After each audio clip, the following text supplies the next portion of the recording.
Doim boshim og'rib, dalinam oshib yurardi. Qon bosim chiqdi, nechgacha oshardi? Shu 160, 170 ga chiqardi.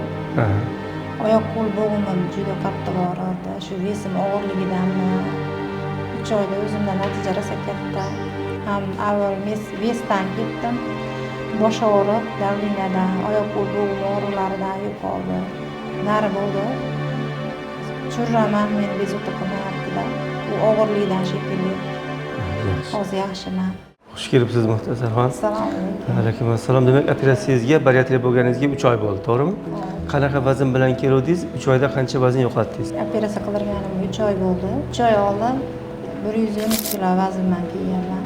112 kilo. 112 Hozir kilo. Hozir 87 kilo. 87 kilo. Demak, 25 kilo vazn yo'qotdingiz. Xo'p, ortiqcha vazndan tashqari qanaqa shikoyatlaringiz bor edi? Shikoyatim ko'p edi. Birinchi o'rinda davlina bilan doim boshim og'rib, davlinam oshib yurardi. Qon bosim chiqdi, nechgacha oshardi? Shu 160, 170 ga chiqardi. Ha. Oyoq qo'l bo'g'imim juda qattiq og'rirdi. Shu vesim og'irligidanmi grija ham bo'lib qolganman. Belda grija ham bor. Ya'ni doktorlar ozishga harakat qilmasangiz bo'lmaydi dedi. Ko'p harakat qildim. 5-6 yil harakat qildim. Hansirash, yurganda charchoq, holsizlik ham bor edi. Hozir qon bosimingiz qanaqa? Hozir qon bosimim 100 ga 70. 100 ga 70 yurasiz. Bosh og'riqlari yo'q. Yo'q. Bo'g'imda yog'lar nima bo'ldi? Yo'q. Bo'g'imda og'riqlar qolgan yo'q. Bo'g'imda og'riq yo'q. Bemalol yurasiz. Hansirashlar? Yo'q, hansirashlar ham yo'qoldi. Shu 3 oyda ichida biror marta doriga nima qilmadim. Qon bosim bo'yicha, bo'g'im bo'yicha dori ichmadingiz. Hammasi yaxshi. Uy ishlariga qanaqasiz hozir? Aktiv. Qilyapsizmi? Yengil bo'lgan sari hamma ish qilgisi kelar ekan. Avval vesingiz og'ir, maza yo'q, bosh og'rib tursa, hech narsaga ishtiyoq yo'q bo'lar edi.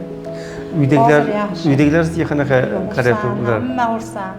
Sog'lom bo'lsangiz, hamma yaxshi ko'radi sizni. Ha, xo'jayinga ham sog'lom xotin kerak. Unga ham sog'lom xotin kerak, onasi kerak, hamma farzandlarimga sog'lom ona kerak. Assalomu alaykum. Men Bog'ibek Karimbayevich, 27 yillik ish tajribasiga ega bo'lgan oliy toifali xirurgman. Shu kungacha 100 dan ortiq oshiqcha vazn bo'yicha qilinadigan bariatrik operatsiyalarni o'tkazganman. Agarda siz ham ortiqcha vazndan hamda u bilan birga keladigan yondosh kasalliklardan xalos bo'lib, chiroyli ko'rinishga ega bo'lmoqchi bo'lsangiz, siz uchun operatsiya summasidan 4 million so'm chegirma qilib beramiz. Bepul konsultatsiya orqali shaxsan o'zimdan batafsil ma'lumot olishni istasangiz, ushbu raqamlar orqali biz bilan bog'laning. Yaxshi. Asabiylashib tursangiz, hech narsa yoqmaydi boshingiz og'riydi. Qarang endi 3 oy oldingi Muxtasarxon bilan hozirgi Muxtasarxon nima farqi bor ma'naviy jihatdan? Avvalo sog'lom bo'ldi.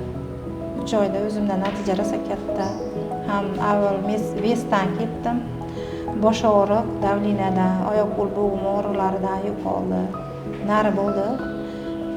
Churraman, meni bezovta qilmayapti-da. U og'irlikdan shekilli. Yaxshi. Hozir yaxshiman.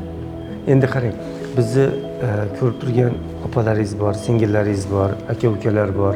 Operatsiyadan qo'rqishyapti. Men ham tushunaman. Sog'lom odam, sog'lom ruhiy, sog'lom odam operatsiyadan qo'rqish kerak. Lekin haligi operatsiyani xavf-xatari bilan mana bu kasallikning xavf-xatarini ham o'zaro mutanosib baholash kerak-da. Shunaqa bemorlarimizga, bemor emas, shunaqa aka-uka, opa-singillarga nima maslahat berardingiz? Qilish kerakmi yo'qmi? Ha, qilish kerak, chunki men ko'p o'ylandim. Bitta o'rtog'im qildirganida men qo'rqib rosa 1 yil yurdim. To'g'risida qo'rqdim. Qo'rqmasdan ertaroq kelishim kerak ekan. Shu kunga ertaroq yetishardim agar. Kelish kerak. Demak, maslahatingiz kelish kerak, qildirish kerak. Kelish kerak, qildirish kerak. Chunki oldin olmasangiz boshqa kasallar ham kelib chiqar ekanda. Chunki hali o'ta semizlik, yurak xastaligi kelib chiqadi, sahar kelib chiqadi. Shu yog' bosishdan gepatoz ko'payib, battarlashaverar ekanda. Shuni oldini olish uchun ham keldim men. Hozir yaxshiman. Qildirish kerak. Yaxshi. Xudo shifo bersin. Demak, sizning qo'lingizga yo'riqnoma berilgan. Shu bo'yicha ovqatlanasiz, shu bo'yicha vitaminlarni qabul qilasiz. Ishlaringizga rivoj. Siz bilan Xudo xolasa yana 3 oydan keyin uchrashamiz nasib bo'lsa.